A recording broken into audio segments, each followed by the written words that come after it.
everyone, welcome back to our Salesforce series. In today's quick tutorial, we will learn how to create custom fields in Salesforce step by step. So let's get started. First of all, you have to log into your Salesforce account and come to Service Console. In Service Console, you will be seeing the case module. Here you have to click on Settings and go to Object Manager. Once you go to Object Manager, you will first find the case module. Then select case module. After selecting case module, you will finding this option fields and relationships where you will be seeing all the fields customly and by default created here. Then click on new to add a field.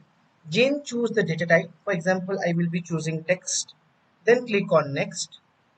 Then I will keep the name of the field, for example, test. Then I will click on next again. Then I will choose the length of the characters I will be selecting for this particular field, for example 10.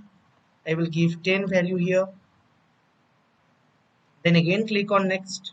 Then I will be having some options to keep this field mandatory or not, whatever the visibility, whether to visible in which layout. These options will be available here. I can choose between these options, check and uncheck. Then again click on next. Then it will show me a preview.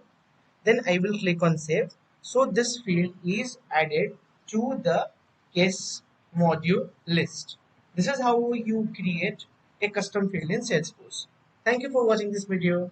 Stay tuned on this channel for more such Salesforce quick tutorials.